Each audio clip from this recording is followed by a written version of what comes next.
அவரை கொலை பண்ணுவேன்னு போன்ல பேசினா இப்ப நீ என் கூட இருந்தா நான் உன்னை கொன்னுடுவேன்னு சொல்ற நீ. ஐயா சாமி போத நிறுத்து இந்த விஷயத்தை விடு. சரி நீ போன்ல எப்படி திட்டம் போட்ட, என்ன பேசுன?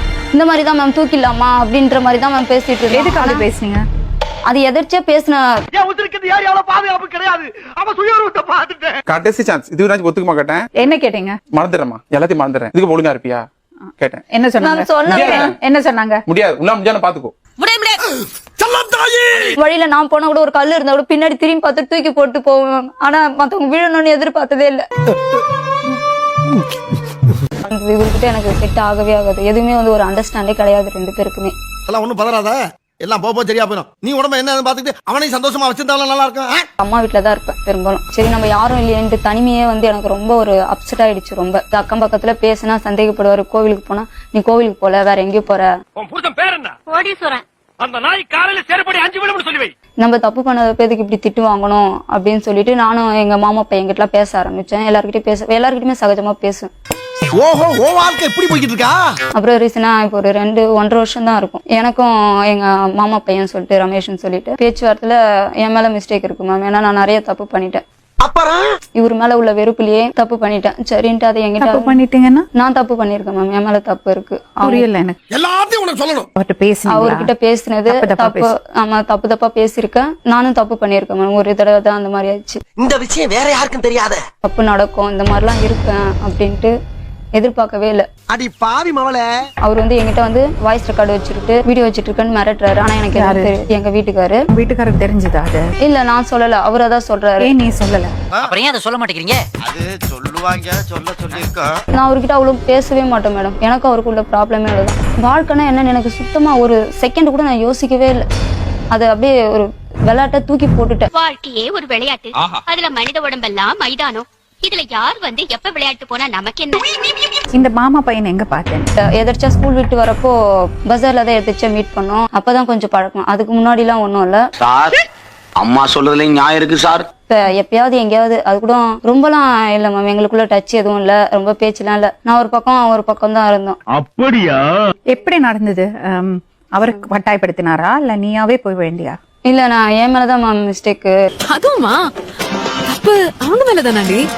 இன்னும் வேற என்ன இருக்கு? சொன்னியா அவரை பிடிச்சது சொன்னியா? ஆமா மேம், நான் வந்து பிடிச்சிருக்குன்னு சொல்லிட்டேன். அப்ப ஏன் திடீர்னு இப்படி நடந்தது? அதான் மேம் எனக்கே தெரியல. எப்படி சொல்றேன், எனக்கு தெரியலன்னா என்னையும் அறியாத செஞ்ச தப்பு தான் மேம். எத்தனை பேர் இந்த மாதிரி கிளம்பிருக்கீங்க? வரவும் போறோம் இதே சொல்லிட்டு இருக்கீங்க. இல்ல, இப்போ மாமா பையனுக்கும் உனக்கும் நெருங்கி பழகிறதுக்கான வாய்ப்பு எப்படி வந்து? அதான் மேம், தம்பியும் ஸ்கூல் போயிட்டான், இவரும் வேலைக்கு போயிடுவாரு. நீங்க என்கிட்ட எவ்வளவு சிரிச்சு அழகா பேசுறீங்க. ஆனா என் புருஷனும் இருக்கானே, அந்த மாதிரிதான் வீட்டுக்கு வருவாரா? வீட்டுக்குலாம் வர மாட்டாங்க. அப்படி எப்படி தப்பு பண்ண? வெளியில தான் மேம் போயிருக்கேன். வெளியே போனேன். வெளியில போனேன். வெளியிலனா எங்க ஊர் பக்கத்துல தான், அந்த மாதிரி தான் போயிருக்கோம். புருஷனுக்கு தெரியாதா? இப்படி நடிச்சறதுல இருக்கிறீங்க, உனக்கு அறிவு இல்ல? அவகிட்ட இல்லாதெல்லாம் கேட்க கூடாதுடா. சரி, எப்படி அவருக்கு டவுட் வந்தது? தெரியல மேம், எனக்கு தெரியல. அவரு வாய்ஸ் ரெக்கார்டு வச்சிருந்ததை கேட்டிருக்காரு பொழுது. நீ வந்து அங்க போனாங்க, இங்க போன அப்படி இப்படி அசிங்கமா பேசினாங்க. எனக்கு ஒன்னும் புரியல. ஒரு கோவத்துல ஒரு 2 அடி அடிச்சாரு. சரி பரவாயில்ல, நம்ம வீட்டுக்காரர் தானே அடிக்கிறாரு அப்படின்னு சொல்லிட்டு வாங்கிட்டு சைலண்டா இருந்துட்டேன்.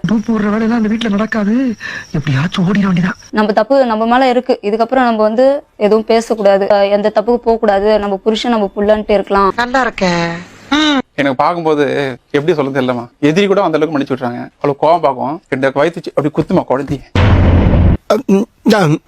கதறுவேன். அதே சேர்ந்து குழந்தை விட்டு தொடமா சொல்லு, சத்தியமா தொடமா சொல்லு, அப்படி சத்தியமா அப்படி இன்னும் தொட மாட்டேன். இன்னும் தொடதில்லை. நீ யார்கிட்ட சேர்ந்துருமா? பயங்கரமான குடும்பத்துல தான் நீ பொண்ணு எடுத்திருக்க. ஆனா இது வந்து அங்க அத்தை பையன் கிட்ட ரொம்ப அசிங்கமா எல்லாங்கிட்ட அது இருக்கு. அதை வச்சு ஒரு நாள் வச்சு தும்பி கேட்டு பாருங்க. ஏன்னா ஒரு நாள் பண்ணிய தப்பு பண்ணிய சொல்லிருக்க கிடையாது. இல்ல நீ இவ்வளவு கேவலமா இருக்கேன்னு சொல்ல வர்ற, ஒத்துக்கிறேன். எந்த புருஷனை வந்து தன் மனைவி வந்து பண்டகா அடிச்சிடுவான், கொலை பண்ணிடுவான், கண்டிப்பா நடக்குமா? எல்லாத்தையும் பார்த்துட்டு அழுவேன். எந்த வந்து வாழ்ந்து போகிறதுல திருத்திருந்தா கூட நான் திருந்திருப்பேன். நான் என்ன சொல்ல வரேன்னா, இப்ப எப்படி சொல்லுவீங்க? அடிச்சு திருத்தினா இவர் அடிக்காம நல்லபடியா சொல்லியிருந்தா நான் திருந்திருப்பேன்னு சொல்லுவேங்க. இவரு சும்மா அந்த மாதிரி எல்லாம் சொல்லாதே. அந்த குழந்தை பசினி கேட்கும்போது டிவி சீரியல் பார்த்துட்டு மாமிட்டு போய் சாப்பிடு. இல்ல அந்த மாதிரிலாம் நான் விட மாட்டேன். அந்த குழந்தை போட்டு அந்த மாதிரிலாம் செஞ்சது இல்ல. நீ செய்வடா உன் முகர கட்டைய பார்த்தாலே தெரியுதுடா. உன்னே மாதிரி ஐயோக்கப்பட விடுறதே தப்புடா ரோட்ல. இது வந்து நான் தவறு கண்டிக்கல. எனக்கு தெரியும் குழந்தை பசி யாருன்னு சாப்பிட்டு வருவாமா. வந்துட்டு பிறகு நான் சுனில் சாப்பிட்டியடா அப்பா, இன்னும் ஒரு தோசை தான் போதும்பா. எப்படி பாருங்க பாத்தியாப்பா, உனக்கே மனசு கேட்காம நீயே அழுகுற. So attempt to murder to final stage. என்ன attempt to murder என்னது? நான் ரெண்டு வந்து பேர் கொலை plan பண்ண ட்ரை பண்ண, 2 பேரும் வந்து பிளான் பண்ணிட்டு பேசிக்கிட்டோம். பேசுனது நிஜம் தான். என்ன பேசுனீங்க? ஆக்சிடென்ட் நார்மலா எப்படி சும்மா படத்துல இந்த மாதிரி நடக்கும் அந்த மாதிரி தான் ஆக்சிடென்ட் என்ன சொல்லுவாங்க கொலை இல்லையா, அந்த பண்ணி மாதிரி. தீர்த்து கட்டுறது. என்ன பேசுனீங்க நீங்க? அததான் மேம் சொல்றேன். சரி ஆக்சிடென்ட் பண்ணிடலாமா தூக்கிடலாம் அந்த மாதிரி தான் பேசுவாங்க. நீ சொன்னியா அந்த பையன் சொன்னானா? 2 பேருமே தான் மேம் சொன்னோம். உன் புருஷன் ரொம்ப டார்ச்சர் பண்றானே. ஆமாமா. கவலைப்படாத. சும்மா சாதாரணமா தூக்கிடலாமா, அதான் இந்த வார்த்தை வந்து இவ்ளோ பெரிய இஷ்யூ ஆகும், இவ்ளோ பெரிய ப்ராப்ளம் ஆகுன்றது எனக்கு சத்தியமா தெரியாது. என்ன ஒரு பாசம், என்ன ஒரு நேசம். சரி, நீ போன்ல எப்படி திட்டம் போட்ட? என்ன பேசுன? இந்த மாதிரி தான் மேம் தூக்கிடலாமா அப்படின்ற மாதிரி தான் மேம் பேசிட்டு இருக்கேன். எதுக்கு அப்படி பேசுனீங்க? அது எதிர்ச்சியா பேசின. எங்க உன்னோட பார்ட்னர்? பார்ட்னரா?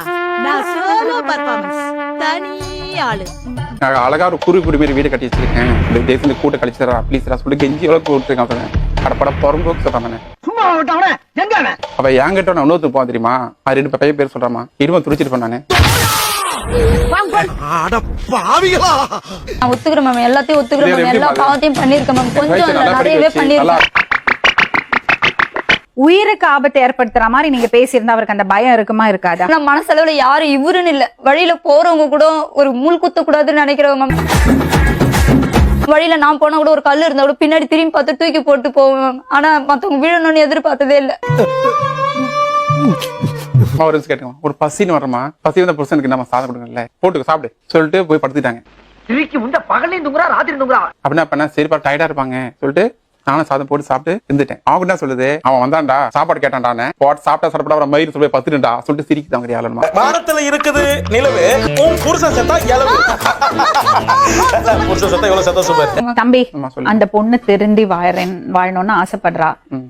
ஒருத்தருக்கு இன்னொரு வாய்ப்பு கொடுக்கறது நம்ம கடமை. ராமமூர்த்தியோட தொடர்பை முறிச்சுக்க சொன்னேன், முடிச்சுட்டேன். சத்தியமூர்த்தியோட தொடர்பை முறிச்சுக்க சொன்னேன், அதையும் முடிச்சுட்டேன். ஆனா கிருஷ்ணமூர்த்தி பைய கூட மட்டும் ஏமா இன்னும் கண்டினியூ பண்ற? இது வந்து விசித்திரமா இருக்கு. இப்படி இருந்தாலும் பிடிக்கல, அப்படி இருந்தாலும் பிடிக்கலன்னா என்ன அர்த்தம்? அப்படி இருந்தா பயங்கர வயலண்டா இருக்காரு சொல்றது, சாதுவா இருந்தா அது பிடிக்கல. புரியல, உனக்கு புரியாது. பெண்கள் சமுதாயத்தையே கேவலப்படுத்துவதாக அர்த்தம். அந்த அத்தா மகமாய் தான் நான் காப்பாத்தணும்.